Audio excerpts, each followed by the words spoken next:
JavaScript में data को समझने से पहले आपको ये समझना होगा कि डाटा होता क्या है। तो अगर कोई भी इंफॉर्मेशन, अगर आप डाटा का मतलब ही होता है इंफॉर्मेशन, अगर कोई भी इंफॉर्मेशन आपको अपने प्रोग्राम में स्टोर करना है तो उसके लिए हम लोग जो है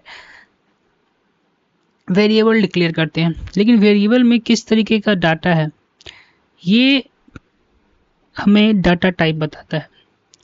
जैसे कि आप जैसे कि सपोज कि हमने एक नेम नाम का वेरिएबल बनाया और इसमें हमने किसी का नाम स्टोर करवाया, तो ये जो है नाम जो है वो स्ट्रिंग डाटा टाइप होगा। ठीक है, एज नाम का हमने एक वेरिएबल डिक्लेयर किया और इसमें 21 हमने, ठीक है 21 हमने इसमें एज डिक्लेयर मतलब यहाँ के स्टोर करवा दिया, तो 21 जो है नंबर डाटा टाइप आता है। ठीक है, पाइथन्स और जावास्क्रिप्ट जो होते हैं वो डायनामिकली टाइप होते हैं। ये डाटा टाइप खुद समझ लेते हैं। जैसे कि आप जब सी पढ़िएगा, C++ पढ़िएगा या जावा पढ़िएगा, तो वहाँ पे आपको ये डाटा टाइप मिलेगा, फ्लोट मिलेगा, ठीक है ना, इंट मिलेगा, ये सब वहाँ मिलेगा। ठीक है, लेकिन जावास्क्रिप्ट में ऐसा नहीं है, ये खुद सिर्फ एक नंबर डाटा टाइप होता है। अब जो हम डिस्कस करेंगे आगे जाके, हमारा अभी काम है कि कितने तरीके के डाटा टाइप होते हैं वो डिस्कस करना। ठीक है, तो सैलरी हो गया, जैसे नंबर्स हो गया, तो ये भी क्या होगा, ये किसी का नंबर हो गया 62053132 जो भी हो। जैसे कि स्टूडेंट हो गया, क्या ये स्टूडेंट है तो यहाँ बुलियन टाइप होगा, यस या नो में होगा। किसी का एड्रेस हो गया तो स्ट्रिंग का नंबर का कॉम्बिनेशन हो सकता है। ये सभी जो जितने हैं वो सब क्या है, डाटा टाइप है। ठीक है ना, ये सभी एग्जाम्पल्स हैं। जैसे कि यहाँ पर आप देखोगे राहुल नाम का हमने एक राहुल बच्चे, कोई भी लड़का हो सकता है, उसका नेम हमने स्टोर करवाया, नेम वेरिएबल, इसका एज 22 है, उसका सैलरी कुछ इतना है 1 आवर होगा। ये तीन अलग अलग डाटा टाइप्स हैं। तो वही हम आगे हम देखने वाले हैं कि जावास्क्रिप्ट में कितने टाइप के डाटा टाइप होते हैं और उसके और एग्जांपल्स कैसा लगा आपको ठीक है, हम लोग डिस्कस करने वाले हैं डाटा टाइप्स।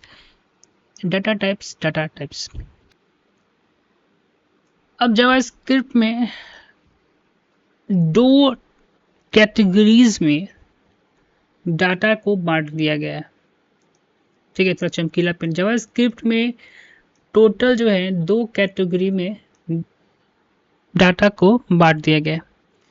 पहला जो है वो हमारा प्रिमिटिव टाइप, जिसको सिंपल डाटा टाइप भी कहा जाता है, और दूसरा होता है नॉन प्रिमिटिव टाइप, जिसको हम कॉम्प्लेक्स डाटा टाइप भी कहते हैं। ठीक है, इसको नीचे लाते हैं। ठीक है, प्रिमिटिव डाटा टाइप्स में, प्रिमिटिव डाटा टाइप का मतलब जो होता है वो सिंगल वैल्यू को स्टोर करता है। ठीक है ना, यानी कि प्रिमिटिव डाटा टाइप कहने का मतलब जिसमें हम लोग सिंगल वैल्यूज को स्टोर करते हैं। और जावास्क्रिप्ट में जो है वो 7 प्रिमिटिव डाटा टाइप है। कितने हैं तो 7 है स्ट्रिंग, और हर एक डाटा टाइप को हम डिटेल में डिस्कस करेंगे। वी ओनली अभी ब्रीफ ले रहे हैं। ठीक है, ये ध्यान रखना। तो सबसे पहले, अरे ऊपर नीचे का रहे, सबसे पहला होता है स्ट्रिंग। ऐसे मैं ब्रीफली बताऊंगा। स्ट्रिंग में का मतलब होता है कोई भी टेक्स्ट वैल्यू जब स्टोर करते हैं वो सभी जो है स्ट्रिंग में आता है। नंबर्स यहाँ पर फ्लोट और डिसिमल दोनों जो है नंबर कैटेगरी में आता है। बुलियन यानी कि यस या ट्रू या फॉल्स आप कह सकते हैं। अनडिफाइंड यानी कि वेरिएबल आपने डिक्लेयर करके रखा है लेकिन उसमें कोई वैल्यू स्टोर नहीं किया है। नल का मतलब कि वेरिएबल आपने डिक्लेयर कर दिया है लेकिन आप जानते हैं कि आप फ्यूचर में जाके इसको आप स्टोर करेंगे तो यहाँ पर आपको नल यहाँ पे स्टोर करके चलेंगे। ये बिग इंट होता है और सिंबल होता है। ठीक है, मेनली जो आपको है यही 5 डाटा टाइप होता है। ठीक है, मेनली इंपॉर्टेंट आपका जो है यही 5 होता है।